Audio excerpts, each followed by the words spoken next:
Good afternoon, everyone. We are doing simple equations, and we have till now done so many things in simple equations, just like solving it by trial and error method and by the accurate method also, how to form the equation.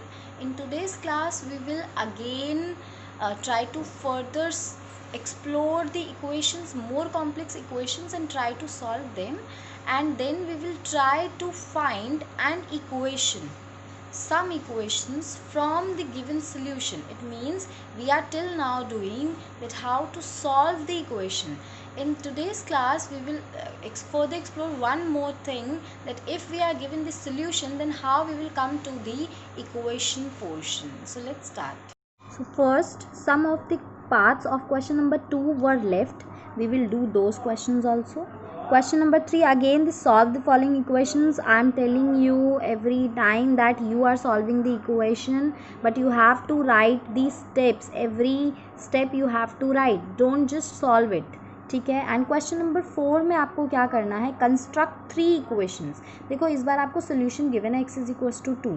आपको इस solution से equations construct करनी है. आप एक solution से बहुत सारी इक्वेशंस बन सकती हैं, लेकिन एक इक्वेशन का सिर्फ एक ही सोल्यूशन हो सकता है. ध्यान रखना है, अगर ये एक इक्वेशन है तो आप इसकी सिर्फ एक ही वैल्यू फाइंड आउट कर सकते हो, लेकिन अगर ये सोल्यूशन गिवन है तो आप इससे बहुत सारी इक्वेशंस बना सकते हो. लेकिन हमें इस क्वेश्चन में सिर्फ 3 इक्वेशंस बनानी है, and then we will do these all these questions. Some of the parts I will do and some of the parts you will do.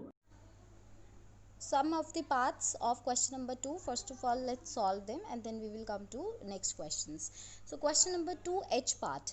अगर आप h part को ध्यान से देखो, so question is 34 minus 5 bracket के अंदर p minus 1 is equals to 4. ठीक है, ये मैंने आपको लास्ट क्लास में भी बताया था कि वेरिएबल से जो जितना क्लोज होता है वो उतना सबसे लास्ट में जाता है, और जो जितना दूर होता है वो सबसे पहले यहाँ से रिमूव होता है.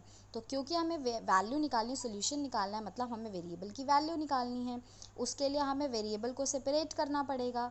अब सेपरेट करने के लिए हमें यहाँ से एक एक करके नंबर्स को हटाना पड़ेगा. सो p से अगर मैं देखूँ यहाँ पे सबसे दूर है 34, तो मुझे 34 को रिमूव करना है. लेकिन फिर से मैंने यहाँ पे देखो रफ में लिखा है +34 है ये, क्योंकि 34 के आगे कोई साइन नहीं है, माइनस ये जो भी नंबर है पूरा का पूरा. ठीक है, तो क्योंकि मुझे +34 को रिमूव करना है तो मुझे इसका opposite operation, it means I have to do the subtraction और the minus. So I will write subtracting 34 from both sides. ठीक है, तो मैंने सब्ट्रैक्ट कर दिया है. तो यहाँ से तो मुझे पता ही है कि सब्ट्रैक्ट करके 34 हट जाएगा, तो मैंने डायरेक्टली हटा दिया है. एंड सिर्फ जो बचा हुआ है 5p - 1 वो लिखा है, और उसके आगे का जो साइन होता है it also remains as it is, so it is minus. ठीक है, 4 - 34 कितना होगा, -30 होगा. अब यहाँ पे ये -5p - 1 है. अब दोनों तरफ नेगेटिव साइन है. सबसे पहले तो हम इसको ही सॉल्व करेंगे. सो हम क्या करते हैं, साइन को ऑपोजिट कर देते हैं. अगर ये माइनस से प्लस हो जाएगा तो इसका साइन भी ऑपोजिट हो जाएगा, यानी कि अगर ये भी माइनस है तो ये भी प्लस हो जाएगा. तो now I got 5p - 1 is equals to 30. ठीक है, now dividing both sides by 5. अब मुझे देखो p से एक है -1, लेकिन वो ब्रैकेट के अंदर p के साथ है. It means it is close to p, so it will not be removed first. First of all this 5 will be removed. तो 5 को रिमूव करने के लिए हमें इससे डिवाइड करना पड़ेगा, because it is being multiplied. तो डिवाइड उसका ऑपोजिट ऑपरेशन है. So I have written dividing both sides by 5. ठीक है, अब यहाँ पे हमें पता है 5 से डिवाइड करके वो हट जाएगा. So I got only p - 1, और राइट साइड पे 30/5 है. इट मीन्स अब 30/5 जो होगा मेरा आंसर हो जाएगा 6, क्योंकि दोनों में 5 कॉमन फैक्टर था. मैंने दोनों को कट कर दिया. Now I got p - 1 is equals to 6. अब p - 1 अगर 6 है, अब मैं -1 को रिमूव करूँगी. अब ये -1 है बिकॉज, तो मुझे इसका ऑपोजिट ऑपरेशन यानी कि प्लस करना पड़ेगा. Then I will get a p value of p. So I will do this. So अब मैंने लास्ट में लिख दिया adding 1 to both sides, because p -1 था तो अभी वो हो जाएगा. तो अब यहाँ पे तो मुझे पता है 1 हट जाएगा. So I wrote only p here, and then मैंने लिख दिया finally 6 + 1 is 7. So my final answer is p is equals to 7. Now you will pause this video here and do question number 2 g part because it is same. ठीक है, Another example I am taking by myself. यहाँ पे question है -7 3 minus x is equals to 6। ठीक है, ये question है, मुझे फिर से सॉल्व करना है। तो सबसे पहले तो देखो, मुझे ये जो साइन अलग से नज़र आ रहा है माइनस का, इसको हटाना पड़ेगा। क्योंकि मुझे ये साइन हटाना है तो मुझे इसका साइन बेसिकली ऑपोजिट करना है। तो ये माइनस था तो प्लस हो जाएगा। सिमिलरली इधर 6 प्लस है तो क्या हो जाएगा, माइनस हो जाएगा। ठीक है, so I got 7 3 minus x is equals to -6। जो माइनस था वो प्लस हो गया, जो प्लस था वो माइनस हो गया। ठीक है, अब नेक्स्ट स्टेप में मुझे ये 7 हटाना है, तो वही सेम स्टेप्स चलेंगे। अब हम 7 को मल्टीप्लाई कर रहा था यहाँ पे ब्रैकेट के बाहर, so I will divide it, opposite sign, opposite operation. ठीक है, so dividing both sides by 7, I got 3 minus x is equals to -6 by 7। ठीक है, अब -6 एंड 7 के बीच में कोई भी कॉमन फैक्टर नहीं है, it means it will remain as it is. ठीक है, अब फिर से वही सेम चीज़ है कि क्या करेंगे हम, ये अब ध्यान से देखो, ये 3 +3 है, 3 के आगे कोई साइन नहीं है, इट मीन्स इट इज़ +3। ठीक है, एंड यहाँ पे मैंने लिखा हुआ है कि +3 एंड -x अगेन, बिकॉज मुझे 3 हटाना है और 3 के आगे प्लस साइन है, तो मुझे इसका opposite operation, it means I have to do the subtraction. तो अब मैं सब्ट्रैक्ट करूँगी, I will write subtracting 3 from both sides. तो मैंने 3 को सब्ट्रैक्ट कर दिया दोनों साइड से। अब लेफ्ट साइड पे तो मुझे पता है -x बचेगा, क्योंकि x के आगे का साइन भी एज इट इज़ रहेगा। राइट साइड पे मैंने उसको -3 कर दिया। अब मैं सॉल्व करूँगी, तो सॉल्व करने के लिए हमने फ्रैक्शन पढ़ा था कि हमें क्या करना पड़ेगा, इसका डिनोमिनेटर भी 7 बनाना पड़ेगा। क्योंकि इसके डिनोमिनेटर में कुछ भी नहीं है, इट मीन्स 1 होता है। अब 1 को 7 कैसे बनाते हैं, 7 से मल्टीप्लाई करके। तो मेरा 1 तो 7 बन गया, लेकिन अब मैं न्यूमरेटर को भी तो 7 से मल्टीप्लाई करूँगी, तो I got 21, because 3 7s are 21। So अभी मेरा डिनोमिनेटर सेम हो चुका है, तो मैंने इसको एक बार लिख दिया है और ऊपर लिख दिया न्यूमरेटर में -6 -21। ठीक है, now it is -6 -21 is -27 upon 7। अब लेफ्ट साइड पे -x बचा है, फिर से मुझे x की वैल्यू निकालनी है, -x की नहीं निकालनी। तो मैं क्या करूँगी, ये माइनस साइन हटाऊँगी यहाँ से। जब यहाँ से हटाऊँगी तो इसका साइन भी तो मुझे चेंज करना पड़ेगा। सो अगर ये भी माइनस है तो ये भी प्लस हो जाएगा। So my answer, final answer is x is equals to 27/7। Now you will pause this video here and do question number 2, D and E part both. Coming to third question में भी हमने यही बोला था, हमें solve करना है equations को। Again many equations are exactly same. जैसे अगर मैं देखूं, जस्ट ये वाला क्वेश्चन भी मैंने सॉल्व किया है और ये वाला क्वेश्चन भी मैंने सॉल्व किया है, लेकिन थर्ड क्वेश्चन में अगर आप नोटिस करोगे तो यहाँ पे वेरिएबल लेफ्ट साइड पे है, यहाँ पे वेरिएबल राइट साइड पे है। आपको करनी वही सारी चीज़ें हैं, सिर्फ लास्ट में जब स्टेप होगा वहाँ पे हम एक्सचेंज कर देंगे साइड्स को।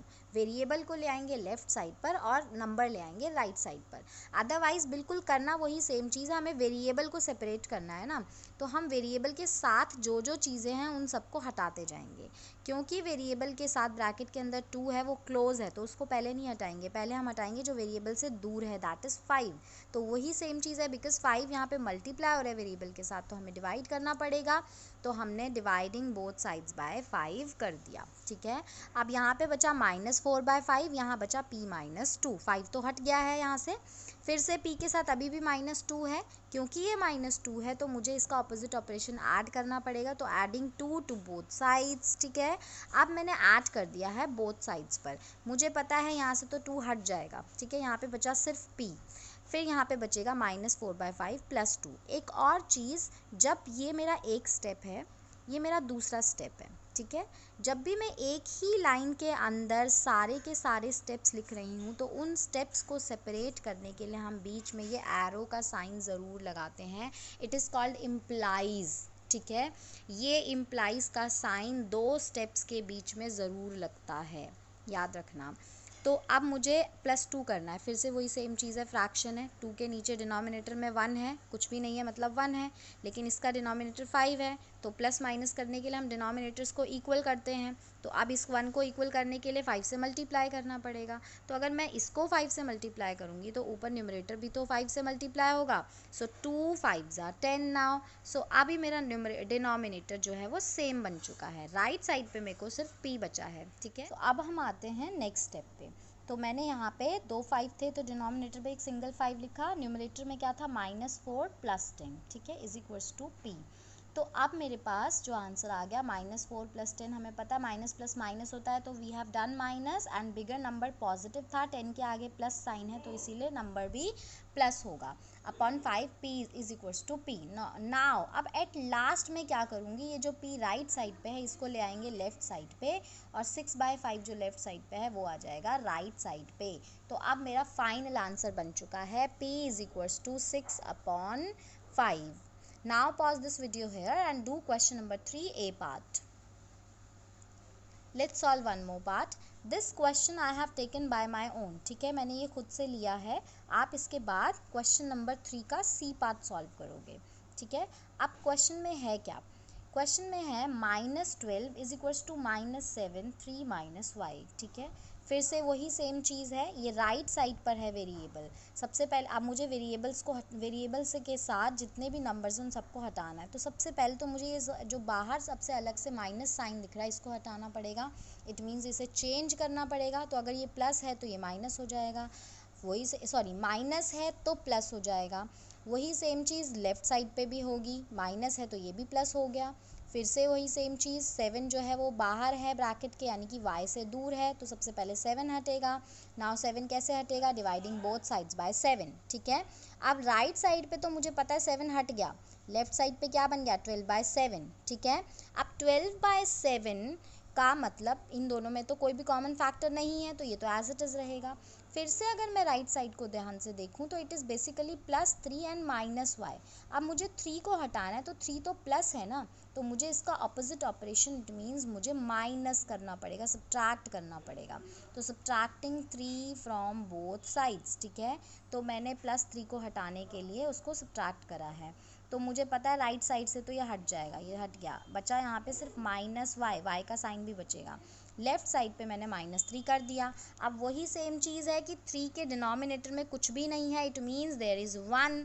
तो अब मुझे इसको 1 बनाना है। 1 कैसे बनेगा, जब मैं इसको 7 से मल्टीप्लाई करूँगी। अब अगर डिनोमिनेटर 7 से मल्टीप्लाई होगा तो न्यूमरेटर भी 7 से मल्टीप्लाई होगा। सो आई गॉट 3 7s are 21। अब दोनों का डिनोमिनेटर 7 हो चुका है, ठीक है।